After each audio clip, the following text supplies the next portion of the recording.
കുത്തി കുത്തി കുത്തി എവിടെ ചെന്നാലും ഇതിന്റെ പ്രതി ഉണ്ടാവില്ല.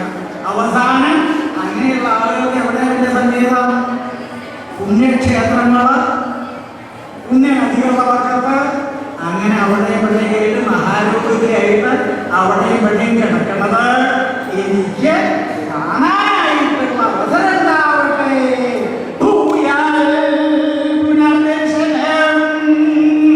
നമുക്കിത് പിന്നെ കാണാം. അങ്ങനെയാണ് ഈ കാണാൻ സാധ്യ. എന്തായാലും ഞാൻ ഈ നെല്ല് എൻ്റെ കൂടെ ഇല്ലത്തേക്ക് കൊണ്ടുപോയില്ല. അത് ഇവിടെ കിടക്കട്ടെ. അങ്ങയുടെ അമ്മ വയ്യാണ്ടവിടെ ദീനം പിടിച്ച് കിടക്കല്ലേ, അമ്മയുടെ പിണ്ടം എൻ്റെ വക ഇത് അതിലിരിക്കണം. ഞാൻ എന്താ പോകും. രാജാവിന് അപ്പുറം സംശയക്കാരിലാണ്.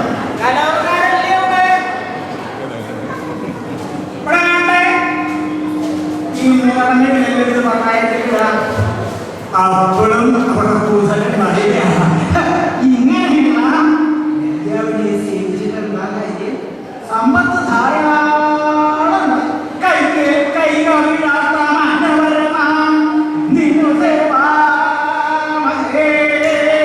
ഇങ്ങനെയുള്ള രാജാക്കന്മാരെ സേവിച്ചിട്ട് കാര്യമില്ല. ഈ രാജസേവ പോലെ ഇത്ര ക്ലേശകരമായിട്ടുള്ള ഒന്നുമില്ല. എന്താണ് എവിടെ നോക്കുന്നത്? എവിടെ നോക്കാനായോ? ഇവിടെ മേൽപ്പെട്ടു നോക്കിയ സമയം നോക്കിയില്ല. അത് കീഴ്പ്പെട്ടു നോക്കിയ പണ്ട് കാലത്താണ് മേൽപ്പെട്ടു നോക്കിയ സമയം അറിയാമായിരുന്നു. ഇപ്പൊ അതൊന്നും കഴിക്കില്ല. എന്നാലും പറഞ്ഞാൽ അത്ര ക്ലേശകരമായിട്ടുള്ള അതിന്റെ ക്ലേശം എത്രയൊക്കെ ഉണ്ടെന്ന് ചോദിക്കുകയാണല്ലോ. അത് ഏകദേശം പറയാം. അതെ,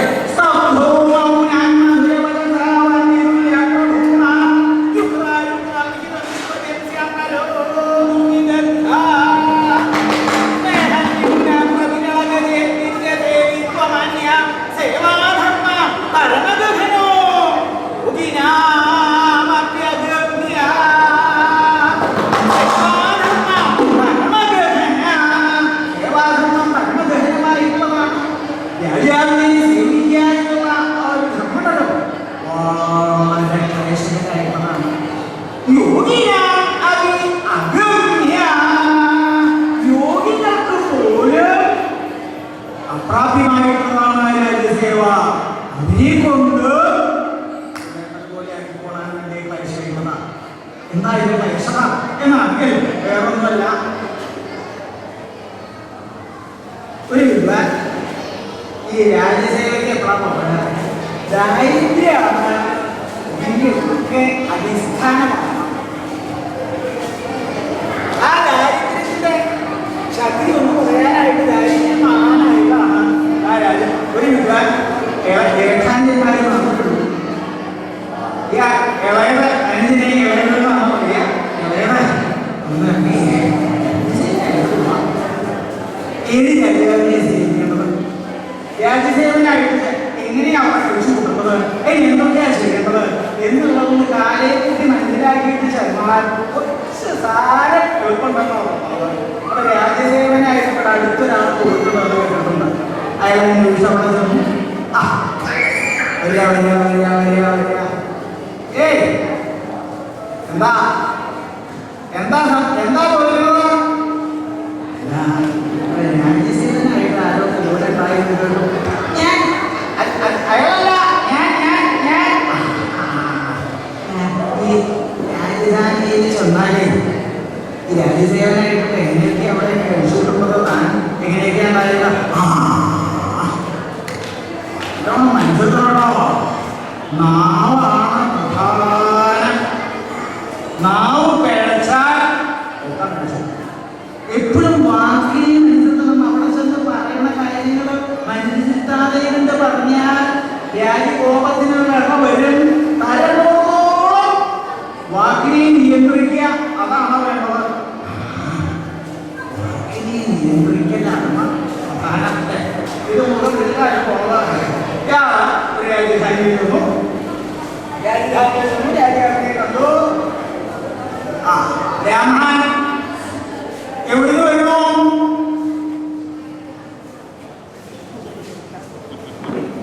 എവിടുന്ന് വരുമോ? എന്താ ഇല്ലെന്നാ അതാണല്ലോ പ്രത്യേകത. തരളോളം ഇടാതിരിക്കണം, സംഭാഷണം കൂടാതെ വാക്ക് പുറപ്പെടുവിക്കാൻ. എന്താ ഇല്ലെന്നാണോ? എന്താ ഇല്ലത്ത്? അച്ഛൻ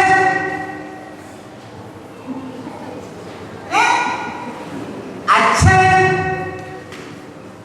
മരിച്ചോ? അമ്മ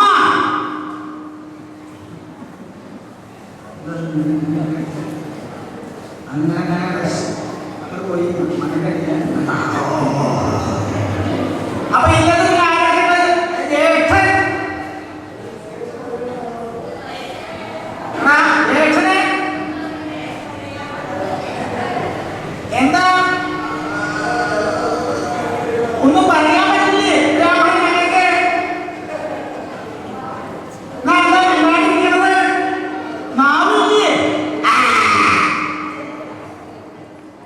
മതി മതി മതി മതി മതി മതി വാക്കുടെ കൂടിയോളൂ. കുറച്ചു ദിവസം കഴിയുമ്പോൾ രാജാവിന് തോന്നി ഒരു നിലയിലൊക്കെ ആ ബ്രാഹ്മണൻ ആരാ അവിടെ അടുത്ത വൃത്തില സേവനായിട്ട് വന്ന ആ ബ്രാഹ്മണല്ലേ, ആ മിണ്ടാവടല്ലേ, അയാളോട് ഒന്നിന് വരാൻ പറയാം. അയാളോട് ഒന്നിന് വരാൻ പറയാം. ബ്രാഹ്മണൻ സേവൻ സേവൻ എന്നോട് നല്ലത് ചെല്ലാം. താനല്ലേ ഇവിടെ അടുത്ത് വന്ന സേവൻ? താൻ മിണ്ടാവടനാണ് അദ്ദേഹം പറഞ്ഞത്. ഞാൻ മിണ്ടാവടന? ആ ആരടി പറയണ്ടായത്? ആ മിണ്ടാവടനായിരുന്നാ സേവനോട് അങ്ങ് വരാൻ പറഞ്ഞു. പേര് കിട്ടിയ മിണ്ടാവടനാ എന്നാ ഇവിടെ നിൽക്കില്ല. രാജാവിനെ ഒതുക്കെ പിന്നെ രണ്ടാമത് പോയില്ല. അതാണ് മിണ്ടാവേണ്ടിരുന്നത്. മൗനം കാരണം എന്താ? സ്തബ്ധനാണ്, മിണ്ടാവടനാണ്, പറയാൻ പറ്റാത്തവനാണ് എന്നുള്ളത്. ഇത് കഴിഞ്ഞു. ഇനി മഹാരാജാവിന്റെ അവിടെ പോയില്ല.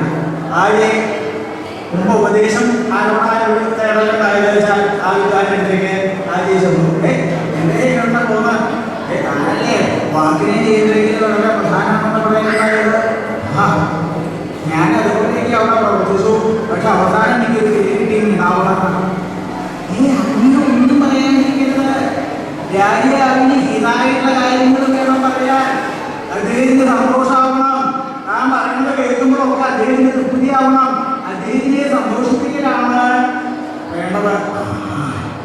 അപ്പൊ സന്തോഷം ഉണ്ടാവാൻ പാകത്തിലുള്ള വാക്കുകൾ പറയണം അല്ലേ? വേറെ രാജാവിനെ ആ ബ്രാഹ്മണൻ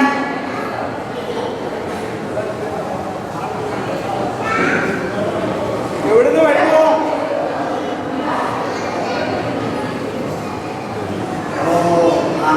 ആകാശത്തിൽ കൂടെ വരുന്നു.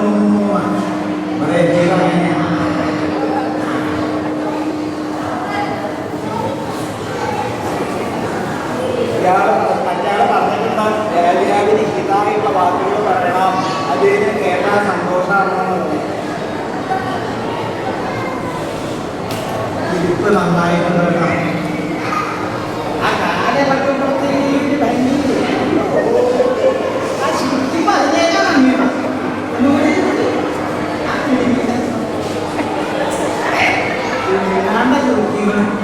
സാധാരണ ഇങ്ങനെയുള്ള ആളുകൾക്ക് അഭിനയെന്നൊക്കെ പറയാറുണ്ട്. പക്ഷേ അങ്ങനെ കഷണ്ടി അങ്ങനെയൊക്കെ ഇങ്ങനെയുള്ള കഷണ്ടി നമ്മുടെ ആ ഉപായത്തിൻ്റെയും കൗതുകം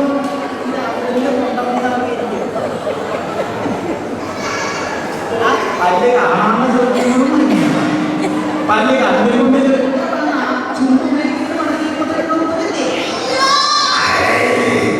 mày đi à mùa rồi rồi đấy cái nó nghỉ cái gì cái này không có gì đâu studi bát cái cái nó không đi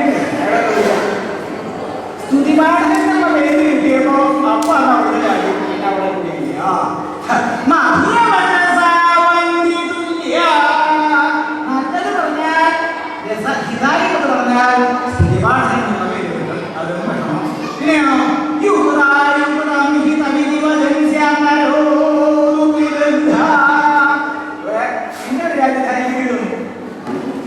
പോലെ ഒന്നും പറയരുത്, സന്ദർഭം നോക്കിയിട്ട് വേണം പറയാനുള്ള ഉപദേശമുള്ള മറ്റൊരു രാജ്യത്തായിരുന്നു.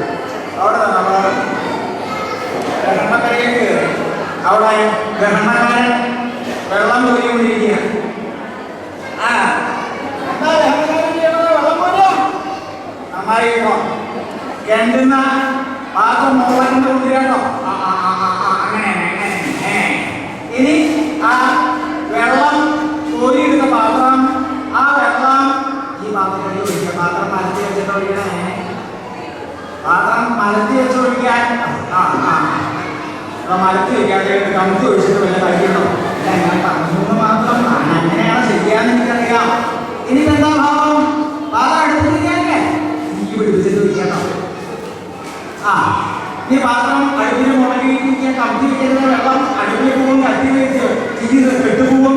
എവിടെ തന്നെ പോകാൻ ആവശ്യമില്ല. അവിടുന്ന് പോകും. വിറക് ആളെടുത്തേക്ക് വിറക് കയറി. എന്താ നമ്മൾ ചെയ്യുന്നത്? വിറക് വിട്ടല്ലേ എനിക്ക് കണ്ടില്ലേ? ഞാൻ ഊണ് കഴിക്കില്ല. പിന്നെ ഇങ്ങനെ ഇതെടുത്തിട്ട് താഴെ കെട്ടതും വിറക് കയറിക്കൊണ്ടിരിക്കുമ്പോൾ വിറക് വെട്ടല്ലേ ചോദിക്കണം. ചോദിച്ചാലും ഞാൻ ചോദിച്ചത് മാത്രമേ ഉള്ളൂ. അവിടുന്ന് പോകും. വേറെ ഇവൾ ഓരോ ദിക്കിൽ ചെന്നവരും ഇങ്ങനെ ഒരു ആവശ്യമില്ലാത്ത വാക്കുകളാണ് പറയാം. അത് കാരണം എന്തായി?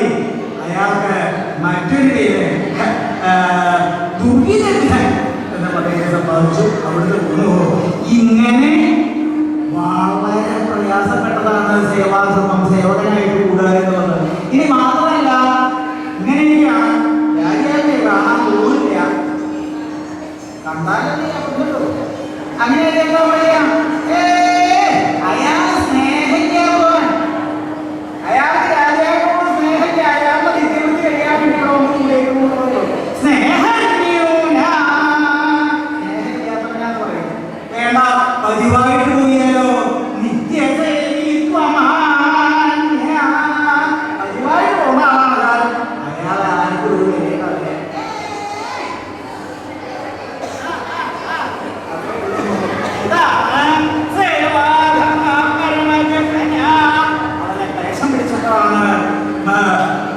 യോഗികൾക്ക് പോലും പ്രാപ്യമായിട്ടുള്ളതാണ് ഈ സേവാധർമ്മം, സേവന്റെ പ്രവൃത്തികളൊപ്പം. എന്താ ഈ യോഗികൾക്ക് പറയാൻ കാരണം?